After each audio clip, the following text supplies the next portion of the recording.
Is it saying connecting for you guys too? Yeah, it's connecting. Okay, got it. Good to go. All right, so a very good evening and welcome to another edition of Crypto eWEEKEND powered by FTX and media partners CoinCrunch India, Blockmanity and CoinPost. We have our two speakers here today with us. First of all, Siddharth Menon. He's the co-founder and COO WazirX, one of India's biggest cryptocurrency exchange. Sid has experience and expertise in building products and businesses for consumer, social, and fintech space. He's been around in the industry for over 15 years now, and exponentially, he's been providing a lot of contribution to the cryptocurrency ecosystem in the country. Next up, we have here is Apoorv Shankar. Apoorv, you can say hi to the audience. Hi. Apoorv is the CTO in inbloxme. He and his team has been working on the handle name services and blockchain wallets, product design, technology, and the passion that he has for his business. And he's putting all of that together in a wonderful blend.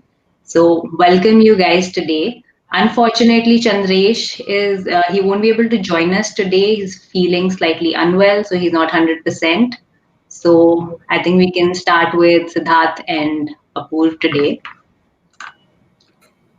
So, of course, DeFi and yield farming, they go hand in hand. And let's see where yield farming is actually headed. Do we have a future with obviously a lot of other key players in the industry, Compound, Maker, Aave, Balancer.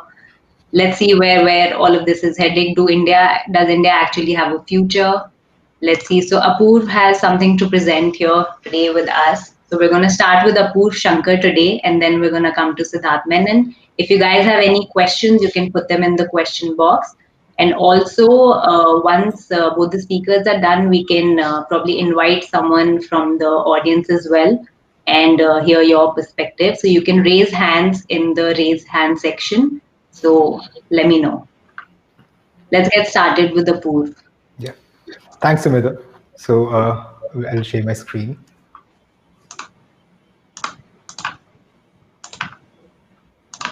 I hope you can see my screen, right? Yes. Yeah. So hi everyone. First of all, so I'll be talking about yield farming, which already also known as liquidity mining. Okay, and we'll understand exactly what it was before, how it became more complex with the time, and where we are headed in the future with it. And also, I'll show you exactly a few yield farming strategies in between with that. So let's begin. So first thing to understand when we're talking about yield farming is DeFi composability. So DeFi enables us to make something called money Legos.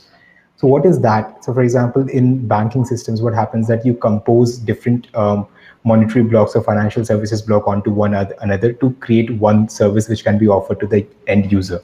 In DeFi world, any user can make that themselves. So that is what DeFi composability or money Legos is that you can pick up blocks which is built by different kind of developers. So for example, you can pick up some lending protocol, you can pick up some DEX, or you can pick up some flash loans and compose them in a way which can generate some growth to your basic portfolio provided over there.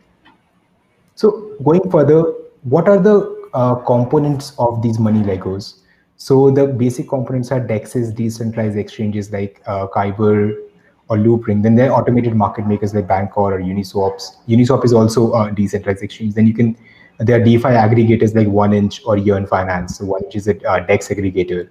Then there are stable coins, which is Maker, which produces DAI, and this is Circle, which produces USDC. Then there are money markets like Aave, DMM, Compound. Synthetic assets are there like Synthetics and UMA. And there are cross-chain assets like REN, Keep, BitGo. BitGo provides your WBTC. These things are there. These are the part of the Legos which we are talking about in the DeFi space, which compose the yield farming entire thing. So here is an example of what DeFi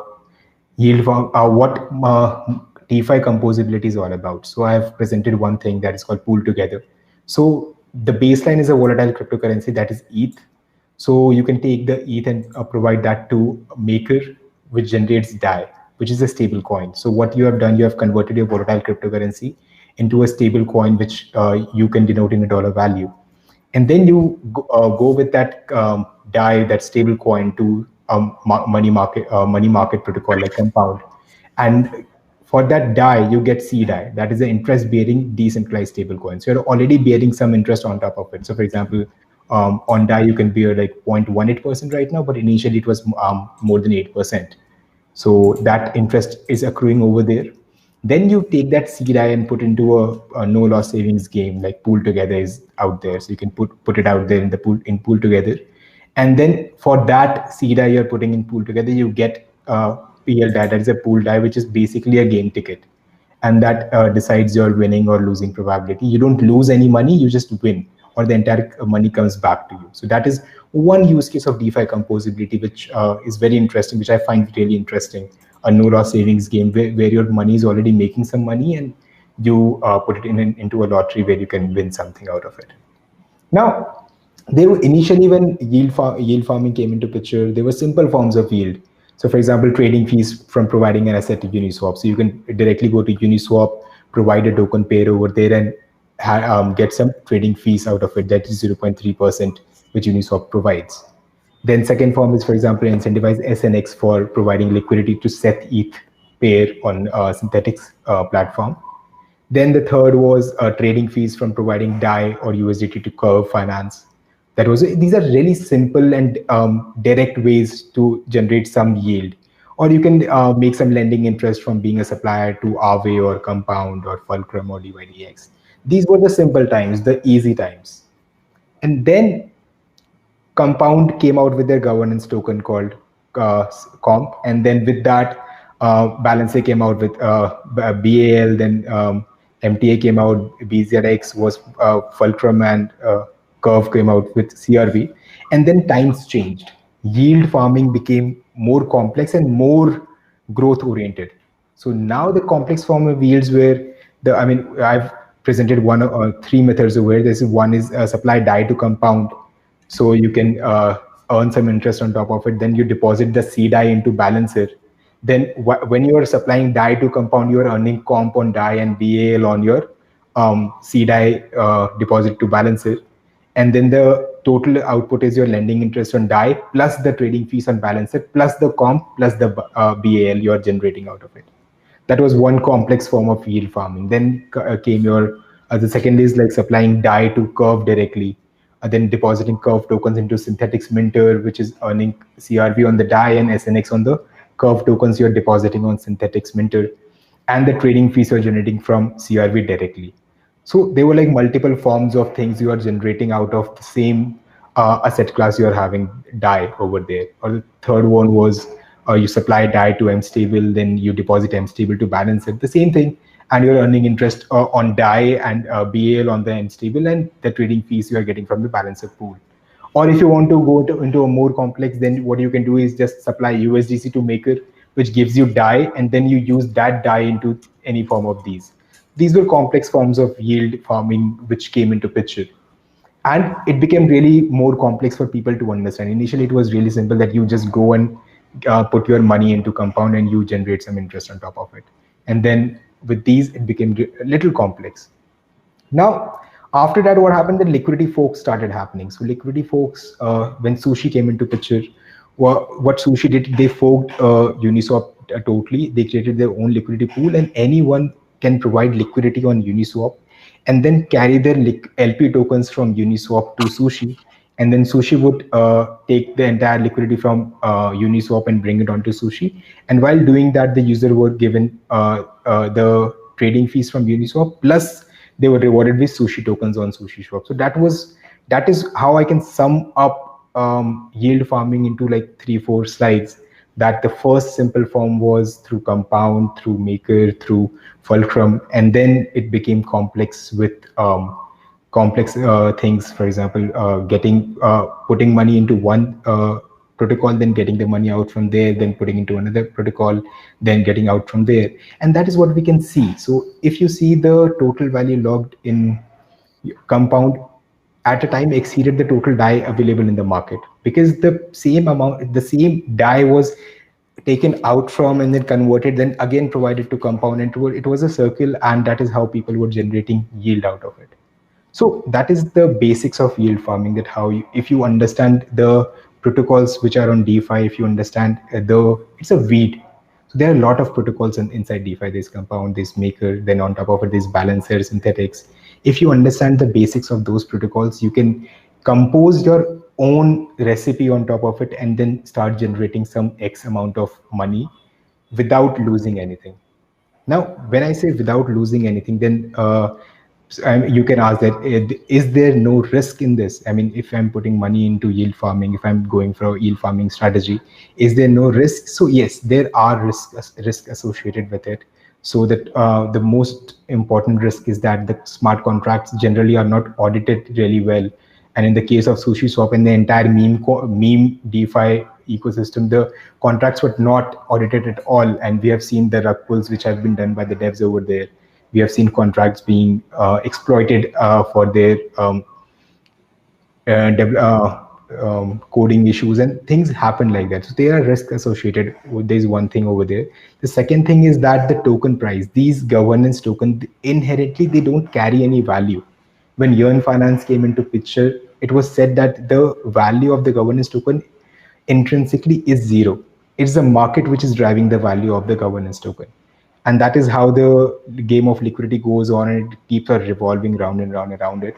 And eventually the value of the governance token will come down to zero or nearby that when in the longer run. It's just that the devs are creating new products every day. They're trying to create new ecosystems where you can make more money out of it by providing liquidity. But what is happening is that you are providing the same asset class again and again into multiple protocols. So below the line, the value is remaining the same, but on top of it, you are generating multiple tokens, and you're generating multiple kind of yields out of it. So I think in the bigger picture, yield farming is a great tool to maximize your growth on top of your crypto. But that also has its own caveats. You need to understand the entire protocol and the entire market really well. If you're just going there and you're looking for the yield, I think you are the yield over there. You're going to be yielded by other farmers which are present out there. So I think that is a thing which you have to understand really well before getting into yield farming.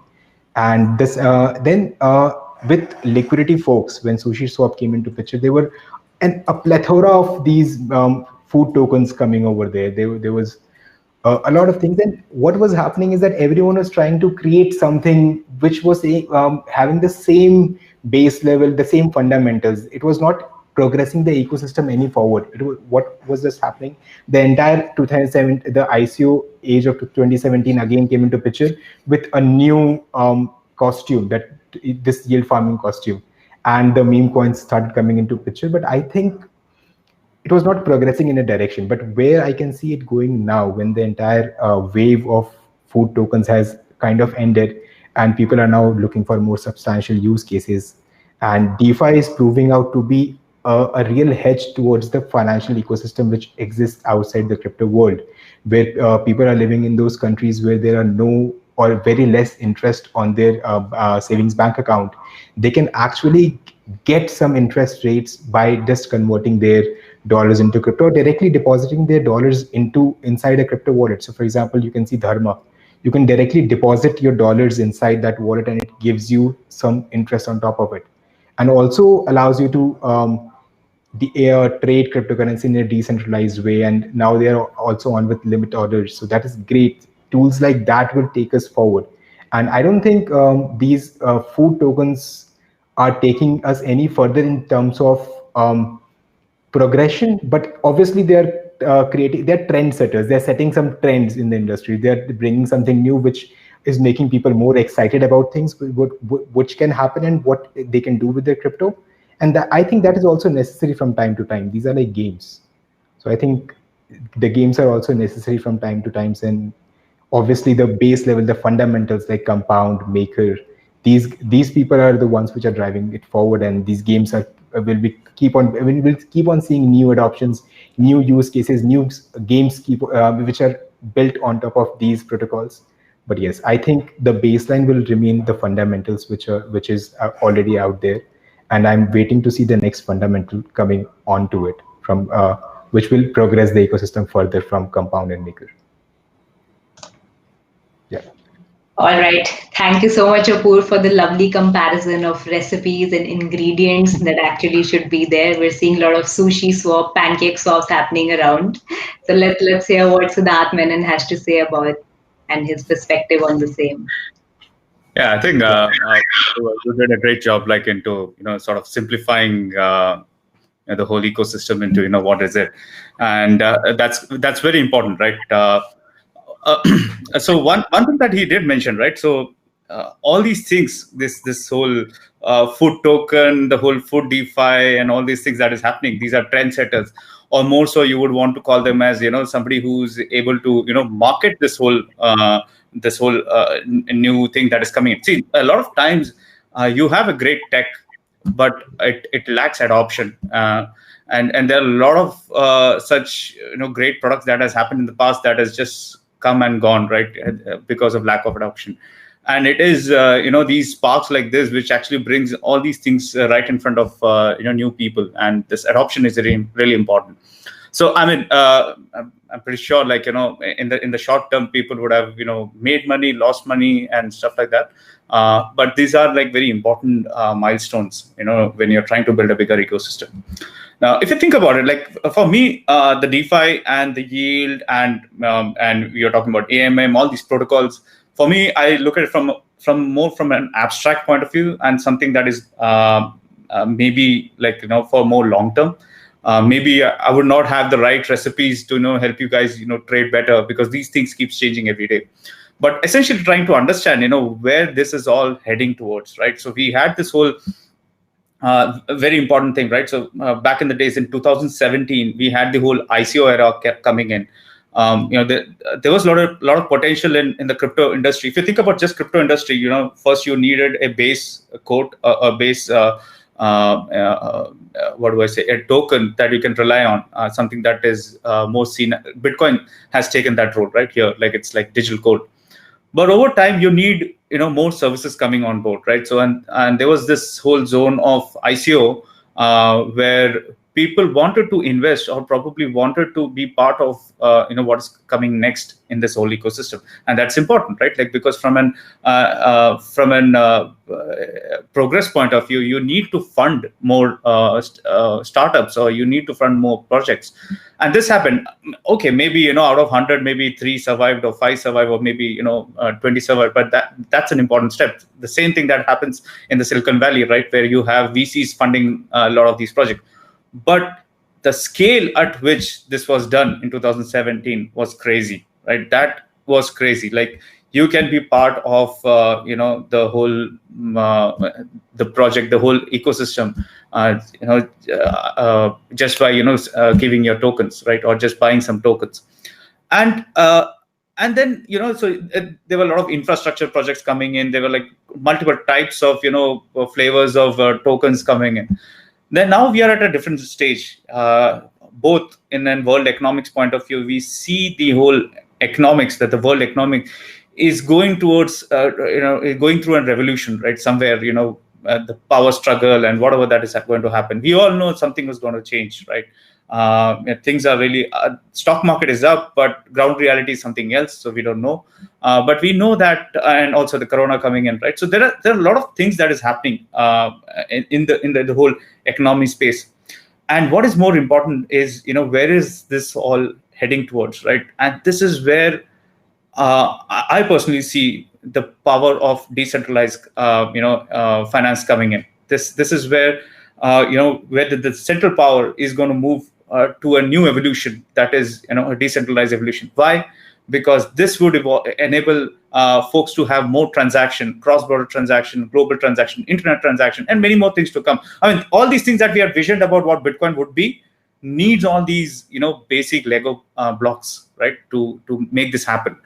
And I wish we could, fast forward things really fast, just 1, 2, 3 years and see, where it's all heading. But, the best part is we are living that, right? We are just living that moment.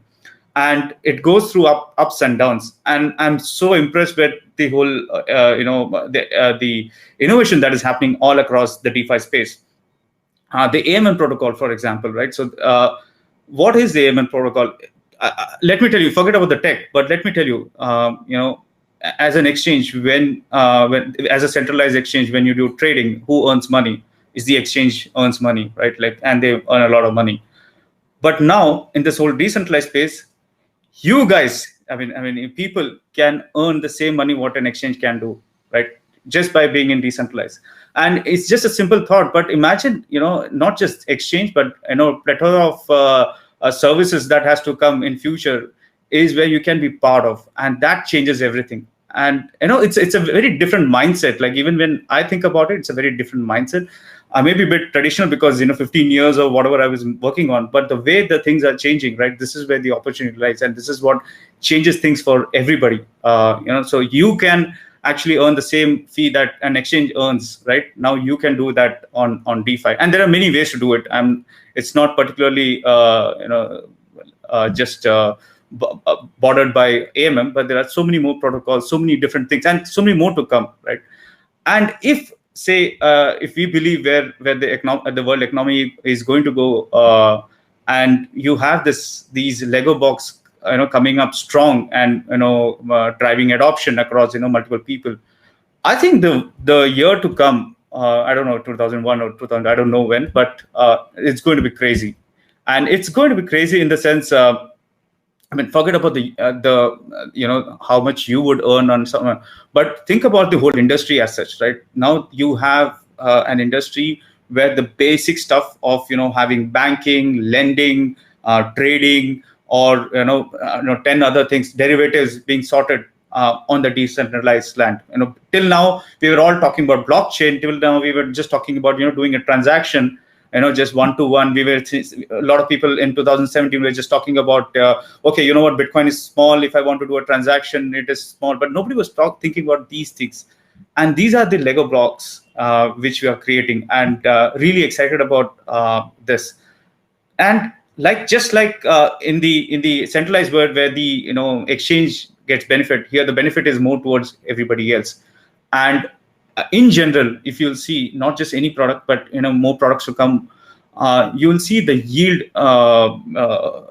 the way people earn money, or the way people can adopt a new technology, or way people can market these technology, is where people who are going to be associate or are going to play this role at the beginning will have the maximum benefit, because they're going to have the maximum yield.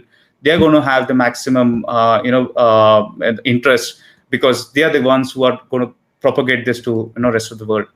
And this is definitely going to happen. The DeFi world is definitely going to happen. It's just that how well can you be involved in all these things. So this whole model of yield is not just going to be here. It's going to come for multiple more products that's going to come. It's not just probably DeFi. It can be a YouTube version of say on blockchain could also have sort of the yield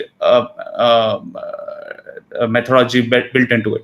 So let's see how this goes. I'm quite excited about where this is heading. When I talk about AMM, so many things in AMM, right? So just talking about the simple tech. So in the blockchain space, it's very difficult to put maker orders. I don't know if you guys know about trading, but basically, if you have a trade, if you have a centralized exchange, you have to keep put maker orders, and you keep changing your price based on what the market says. And these people make a lot of money, the maker guys, right? But this sort of thing is not possible on blockchain, because every time you put a transaction and you remove a transaction, forget even if it gets filled, you pay a price for that. And it's almost impossible to do trading, DEX trading on blockchain. So somebody had to come up with a new way of doing things. And the AMM solution was fantastic, right? Like the way things were done, way how liquidity was done. And at the same time, where you can buy a big chunk of say, BTC without, slippage, without many more things. That's crazy, right? So I think the way people have solved things, innovated in this whole blockchain space is crazy. Like everything that you're going to see is going to be like re-innovated. So I'm all up for this. I really hope that there's more events like this. I think Apoorv can shed more lights on the technicality of trading and how to earn money on this. But these are like just small bits of what is more to come. Yeah, that's it from my side. Apoorv Shankar, Yeah. let's. I think after your amazing deck that we've seen today, we have a couple of questions here. So I think we can start with the question and answer round. So I have a really interesting question here for Siddharth actually. Okay. So let's start with Siddharth for now. So do you really think that NFTs and DeFi coming in the future, do they get along? So see, everybody has a different perspective. For me, NFTs. Or do you even like see it happening in the coming future? Definitely. I mean, this has happened in our real world, and this had to happen in the in the blockchain world. Only the difference is the solution that we have right now. I think it still needs to evolve. Just like probably in 2017 when we spoke about having a DEX on blockchain, and the way probably Binance Chain and all the other guys built DEX on top of that. Back even then, that this is not the right solution yet, right? Because it's not built for blockchain yet. So I just feel the way this has been done, or the way an NFT is presented or traded, I just feel that there's a lot more innovation left in that space, and definitely this is going to come because there are so many ways an NFT can be used, right? So and that's a different class of assets. So you have one token that is non-NFT, which is like you can just keep trading or everything is same. But you're also leaving behind a different class of assets which has to come here. And everybody's trying to figure out the right way to do it, wherein it's more easy for everybody to buy it, not just trade, but to use it. Yeah, so I have to add something to it. So recently, just I think day before yesterday, I saw something really interesting regarding DeFi and NFTs actually. So there are these yield contracts on UniLend Finance, and there are things like that. And I was just browsing through Rarible. I keep on doing that to see what is happening in the NFT space. So I saw insurance NFTs over there, yearn insurance NFTs that I can. There is an NFT insuring my 86,666 dies, which I'm putting in yearn finance. So that is, I think, is an interesting use case. I have not explored it exactly how it is happening, how they are insuring that money. But I think if that is happening, that's a really interesting use case. Just imagine I'm putting my money into yearn finance, and that is giving me a risk, and I'm able to hedge that risk onto some NFT, which is being sold to me for what 0.8 Ether, which is hedging my risk for $87,000. That is an amazing thing. I think if that is true, I mean, we are on the right path of bridging NFTs and DeFi on some space where there is insurance coming into picture. I think insurance is a great use case, actually. Yes. Even I was amazed when I looked at that. Yeah, nice, pretty nice. So do you really think like yield farming has is it overrated, or does it actually have some kind of substance to it? So see, yield farming is not overrated. It's like a game. Okay, so when I'm going to I'm thinking of a strategy. It's not that I'm putting my money directly onto something. It was the initial days of DeFi where I would just put my money into compound and earn some interest on top of it. Now it has become so complex that I have to figure out a strategy before putting in my money into it. And in between, after the compound and maker took the lead, there was a time when flash loans started happening.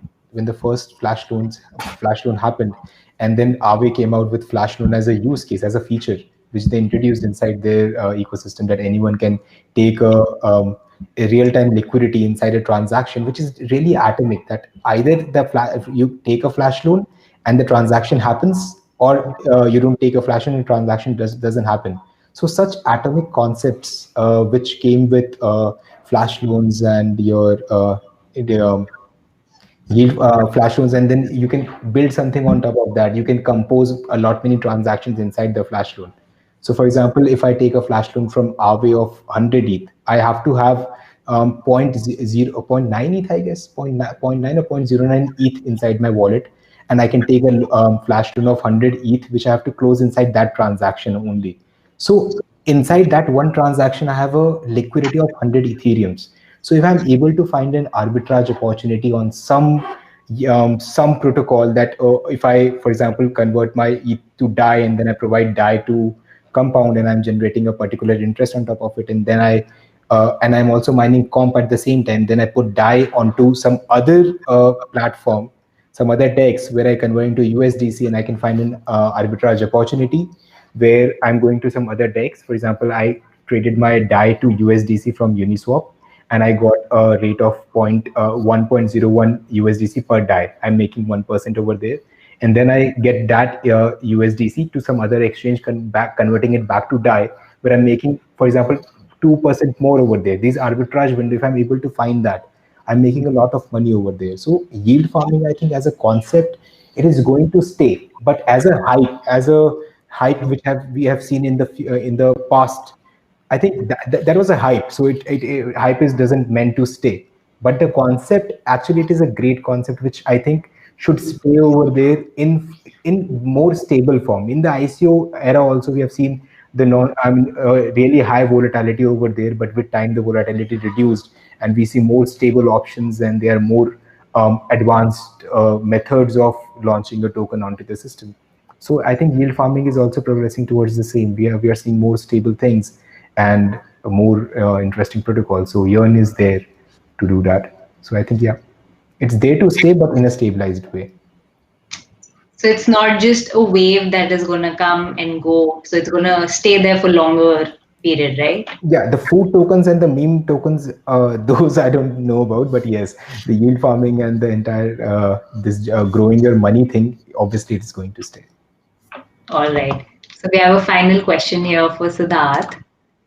So Siddharth, what innovations do you seek in the coming space, in the coming future? I mean, we're just getting started. I mean, if you think about it, we have just cracked. Even with AMM, we have just cracked trading on DeFi. You have Lend protocol coming in. Lending protocols coming in. You have banking protocols coming. These are just basics, right? So these are like you can say probably level 1 or level 2, but there's going to be a lot more version right there in terms of this. Somehow I feel the gaming world should pick up soon, right? This is my personal opinion, but I generally feel that the gaming world is next because a lot of things that token economics that happens in games already happens currently in centralized games, and the only way people make money, so the only person who actually makes money is the developer, right? So this is what has to be disrupted, and I feel something is going to come pretty soon, right? And somebody's going to crack this. So it's just one of the things I'm talking about. But if you think about a lot of verticals, like anybody who's focusing on, say, YouTube or something else, they can see an opportunity here and come up with their own version of it, right? For me, I'm like very limited to financial side and probably games and something here. So I can only think in those lines. But if you think about it, it's just a vast world, right? For everybody to be to actually create a DeFi, decentralized ecosystem, just like. It's like creating internet, right? When you had, there was only basic chats, but now think about it, you have Facebook, YouTube, so many things coming on board. So this has to come. It's just, we're just waiting. Like I said, wish we could fast forward this 5 years to at least 5 years from now. It'd be amazing. Awesome. Thank you so much, two of you. A big round of applause for both Siddharth and Apoorv here. And most likely next weekend, we're going to try and get into gaming and more of NFTs. So we're going to get that here on Inblox events and hope to see you guys. Yeah. Thank you so much. A big round of applause for our sponsors and media partners. Thank you, FTX. And thank you all the attendees today here for taking out time on a Friday evening for us. And see you guys soon. All right, guys. See you guys. Thank you. Thank you. Bye. Take care.